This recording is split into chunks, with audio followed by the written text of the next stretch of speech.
ایک مرتبہ مولا علی جنگ نہروان کے لیے اپنے گھوڑے پر سوار ہو رہے ہوتے ہیں کہ ایک نجومی مولا علی کے پاس آتا ہے اور کہتا ہے، اے علی، یہ جنگ آپ مت لڑیں کیونکہ آپ کا ستارہ گردش میں ہے، آپ یہ جنگ بری طرح ہار جائیں گے۔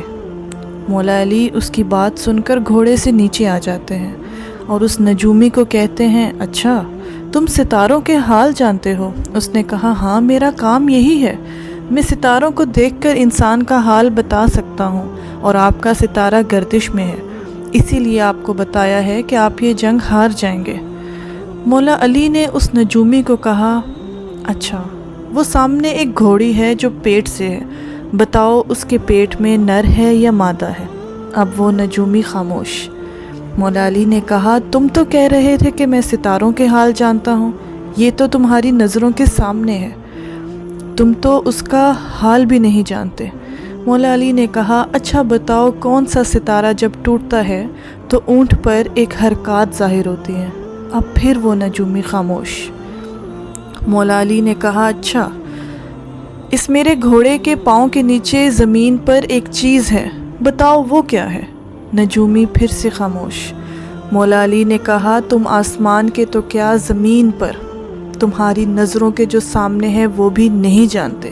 سنو اے شخص، میں علی اب تجھے بتاتا ہوں، علی کی زندگی کی سب سے کامیاب یہ جنگ ہوگی، میرے 10 لوگ بھی اس جنگ میں نہیں شہید ہوں گے اور میرے مخالف کے 10 لوگ بھی نہیں بچیں گے۔ اور پھر تاریخ میں لکھا ہے کہ جنگ نہروان میں مولا علی کا کوئی ساتھی بھی شہید نہیں ہوا تھا، مولا علی کے مخالف کے صرف 9 آدمی بچے تھے۔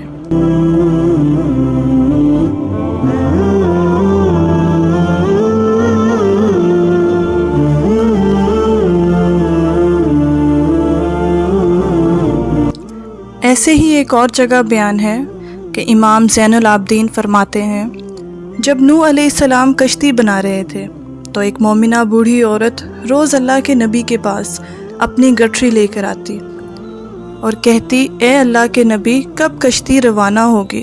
نوح علیہ السلام فرماتے، ابھی دیر ہے۔ وہ عورت شام تک بیٹھی رہتی اور پھر اٹھ کر چلی جاتی۔ ایک دن نوح علیہ السلام نے فرمایا کہ اے عورت، جب جانا ہوا میں تمہیں بتا دوں گا۔ یہ عورت واپس چلی گئی اور انتظار کرنے لگی کہ کب نوح علیہ السلام بلائیں گے۔ اس دوران عذاب آ گیا اور کشتی روانہ ہو گئی، لیکن نوح علیہ السلام نے اس عورت کو نہ بلایا۔ ظاہری طور پر نوح علیہ السلام کو اس کو بلانا بھلا دیا گیا۔ جب طوفان تھما تو ایک دن نوح علیہ السلام کے دل میں محبت اٹھی کہ شہر کو دیکھوں جہاں سے چلا تھا۔ وہاں آئے اور قریب جا کر دیکھا تو ایک جھونپڑی میں دیا جل رہا تھا۔ نوح علیہ السلام یہ دیکھ کر چونک گئے کہ روئے زمین پر کوئی ایسا گھر بھی ہے کہ اتنے عظیم طوفان کے بعد بھی جس میں چراغ جل رہا ہے۔ انہوں نے وہاں تکبیر بلند کی تو وہ عورت سامان لے کر آ گئی اور کہنے لگی، یا اللہ کے نبی، کیا کشتی تیار ہے، ہم چلیں؟ نوح علیہ السلام نے حیرت سے اس کو دیکھا اور کہا، رکو بڑھیا، کیا تمہیں کچھ بھی پتہ نہیں چلا؟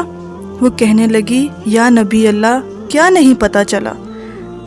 کہا، اتنا بڑا سیلاب آیا، بارش آئی، تمہیں کچھ بھی پتہ نہیں چلا؟ بڑھیا کہنے لگی، یا نبی اللہ، بس ایک دن بادل گرجے تھے اور کچھ ہلکی سی پھوار تھی۔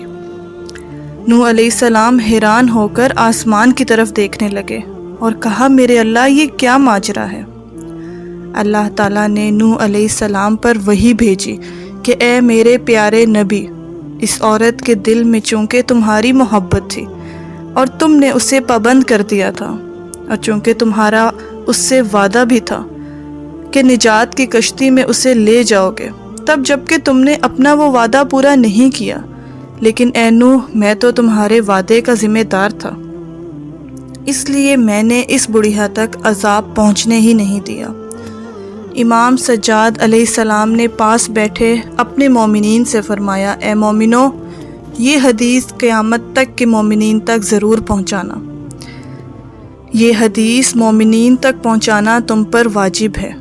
انہیں بتا دو کہ جس نے ہم سے محبت کی قیامت کا عذاب ضرور آئے گا، لیکن جیسے اس بڑھیا کو پتہ نہیں چلا، ہمارے مومنوں کو بھی پتہ نہیں چلے گا کہ کب قیامت آئی اور کب قیامت چلی گئی۔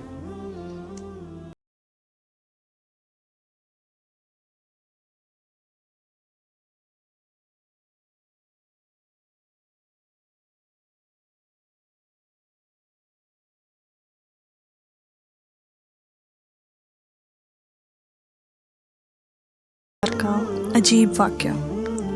حضور پاک صلی اللہ علیہ وآلہ وسلم نے ایک دفعہ جبرائیل علیہ السلام سے پوچھا کہ اے جبرائیل، کبھی تمہیں آسمان سے مشقت کے ساتھ بڑی جلدی اور فوراً بھی زمین پر اترنا پڑا ہے؟ جبرائیل علیہ السلام نے جواب دیا، ہاں یا رسول اللہ، 4 مرتبہ ایسا ہوا کہ مجھے فی الفور بڑی سرعت کے ساتھ زمین پر اترنا پڑا۔ حضور پاک صلی اللہ علیہ وآلہ وسلم نے فرمایا، وہ 4 مرتبہ کس موقع پر؟ جبرائیل علیہ السلام نے عرض کیا، ایک تو جب حضرت ابراہیم علیہ السلام کو آگ میں ڈالا گیا تو میں اس وقت عرش الہی کے نیچے تھا، مجھے حکم ہوا کہ جبریل خلیل کے آگ میں پہنچنے سے پہلے فوراً میرے خلیل کے پاس پہنچو۔ چنانچہ میں بڑی سرعت کے ساتھ فوراً خلیل کے پاس پہنچا۔ اور دوسری بار جب حضرت اسماعیل علیہ السلام کی گردن پر چھری رکھ دی گئی تو مجھے حکم ہوا کہ چھری چلنے سے پہلے ہی زمین پر پہنچوں اور چھری کو الٹا کر دوں۔ چنانچہ میں چھری چلنے سے پہلے ہی زمین پر پہنچ گیا اور چھری کو چلنے نہیں دیا۔ ایسے ہی تیسری مرتبہ جب حضرت یوسف علیہ السلام کو کنویں کی تہہ میں پہنچنے سے پہلے زمین پر پہنچوں اور کنویں سے ایک پتھر نکال کر حضرت یوسف علیہ السلام کو اس پتھر پر بٹھا دوں، چنانچہ میں نے ایسا ہی کیا۔ رسول اکرم صلی اللہ علیہ وآلہ وسلم نے حضرت جبرائیل علیہ السلام سے پوچھا کہ اور 4تھی مرتبہ؟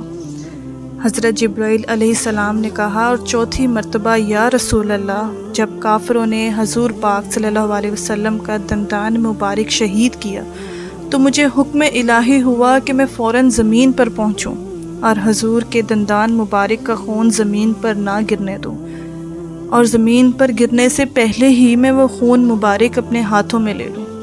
یا رسول اللہ، خدا نے مجھے فرمایا تھا، جبرائیل، اگر میرے محبوب صلی اللہ علیہ وآلہ وسلم کا یہ خون زمین پر گر گیا تو قیامت تک زمین میں سے کوئی سبزی نہیں اگے گی، اور نہ ہی کوئی پھل، نہ ہی کوئی درخت، اور نہ ہی کوئی پھول۔ چنانچہ میں بڑی تیزی کے ساتھ زمین پر پہنچا اور حضور اکرم صلی اللہ علیہ وآلہ وسلم کے خون مبارک کو اپنے ہاتھوں میں لے لیا۔